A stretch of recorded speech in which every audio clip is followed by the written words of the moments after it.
Coming up, 2 men are arrested after reportedly vandalizing church vans to steal gas in Laurel County.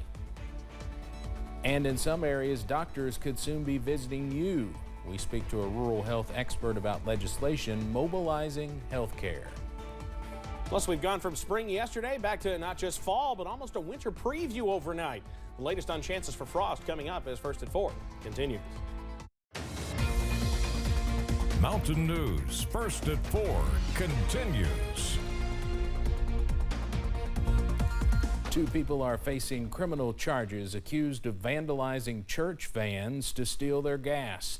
The crime happened Monday at a church in Laurel County. The 2 people were arrested Thursday after their pictures were posted. WYMT's Phil Pendleton has more on the quick arrest of the 2 and what one is saying from jail in defense of their actions.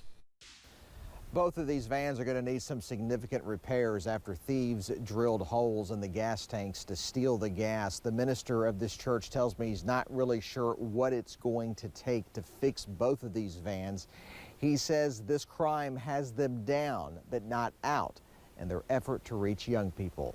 Surveillance video from the church shows a red truck pulling into Victory Baptist parking lot. Sheriff deputies say the 2 women inside that truck were responsible for drilling gas from the 2 vans' gas tanks to steal.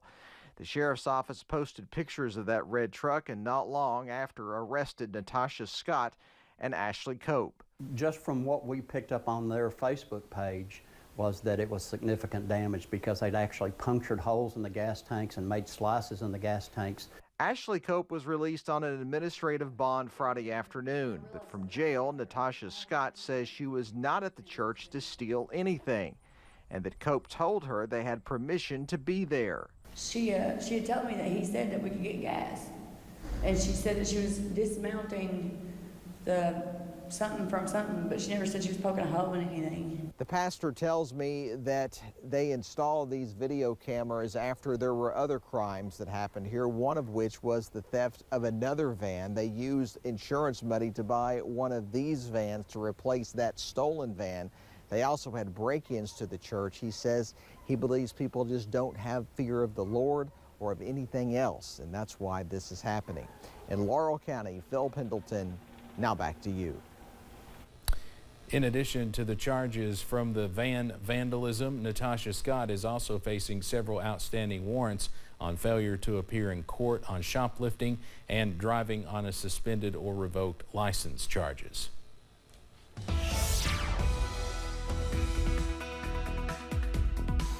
And continuing to see some nice conditions in the region now, but that will continue to turn chilly as we head through the nighttime hours. A look outside at the moment shows plenty of sunshine, a few fair weather clouds out there until the image refresh. Thank you very much. Mid-60s out there at UVA-wise. Looking good, feeling good actually out there at the moment. 71 in Slade. A few more clouds out there, and you're also noticing some of those fall colors starting to pop there along the Mountain Parkway. Beautiful colors out there, and we'll see just plenty more of that as we head through the remainder of the month. You see where that front is, though. Low to mid-70s in our south. How about Jacksboro, Middlesboro, Jonesville checking in at 75, 70 here in Hazard, 72 Manchester.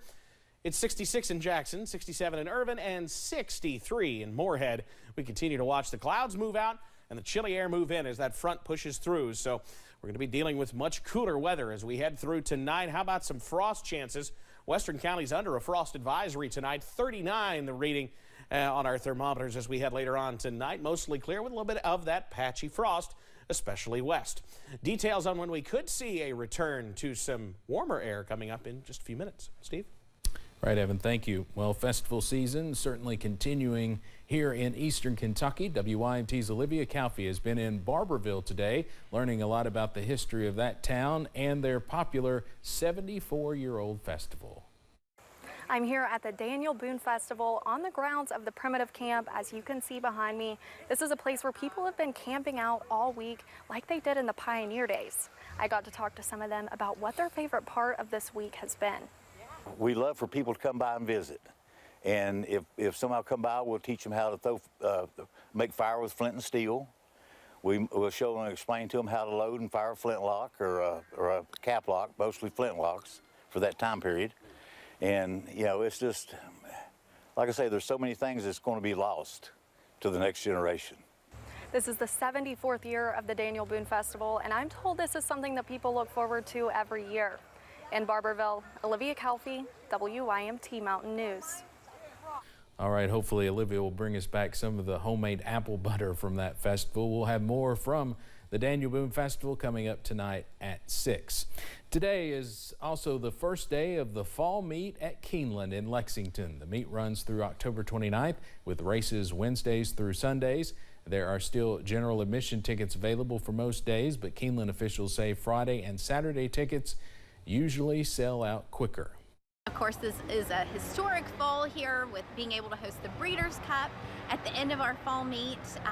You can tell as soon as you walk on the grounds what a difference it is with all of the structures and everything here on our property. As Heisenbuttel mentioned, Keeneland is also hosting the Breeders' Cup this year. That event is on November 4th and 5th. The University of Pikeville unveils its newest athletics facility in Pikeville. Officials with the City of Pikeville, City of Coal Run, and U-Pike held a ribbon cutting this morning at the newly opened U-Pike Sportsplex, which is housed in the old Big Lots building in Coal Run. The Sportsplex is the full-time home of U-Pike's bowling, golf, wrestling, and archery teams. And Athletic Director Kelly Wells says providing opportunities for students is the goal for this facility and the university at large.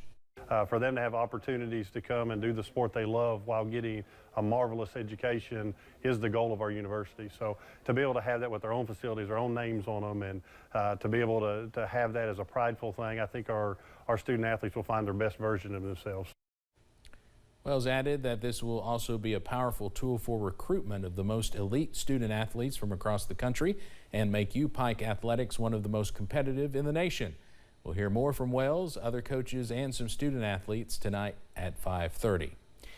New information suggests COVID-19 vaccines saved a lot of lives last year. A study released today found vaccinations led to up to 370,000 fewer coronavirus deaths last year, as well as nearly 700,000 fewer hospitalizations. Officials said vaccinations also saved more than $16 billion in medical costs.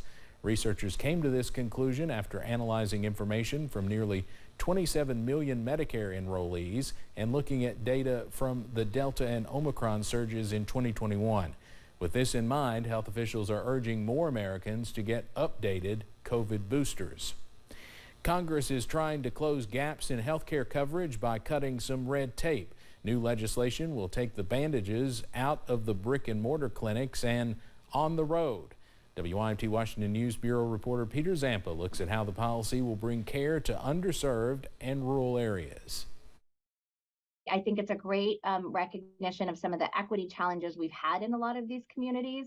The new Mobile Healthcare Act is designed to address healthcare deserts by prescribing clinics in vans. Carrie Cochran-McLean is the Chief Policy Officer for the National Rural Health Association. She says the legislation will bring care to these areas with mobile health clinics, rather than forcing rural residents to drive hours to offices or hospitals for issues that cannot be addressed via telehealth. And there are just some things that you need to be able to do in a hands-on kind of fashion. In short, this bill allows health centers to use grant funding to set up new so-called access points. Now, Nevada Senator Jackie Rosen says this is not going to cost the government any extra money.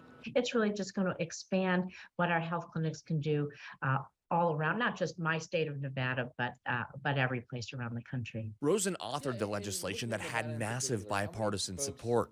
Under previous law, if a healthcare center wanted to create a mobile site, they would also have to set up a permanent site. This new bill eliminates that requirement in hopes of encouraging the deployment of more mobile centers. I hope that pretty quickly people will be able to start to take these mobile units out.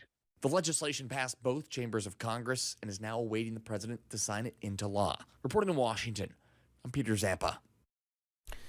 Flu season is underway and health leaders are concerned it could be the worst they've seen in years. They say the best way to fight it is to get that flu shot and follow the guidance we use for COVID-19. Kevin Hall with the Fayette County Health Department says this could be the year we really see the flu reemerge out of the shadow of COVID-19. We need to think back to how this was in 2018, 2019. The flu is serious then, it remains serious now. Preliminary estimates from the CDC say about 5,000 deaths have occurred from the flu during the 2021-22 flu season here in the United States. Coming up as First at 4 continues, companies are adding jobs, but hiring appears to be slowing down. We'll explain.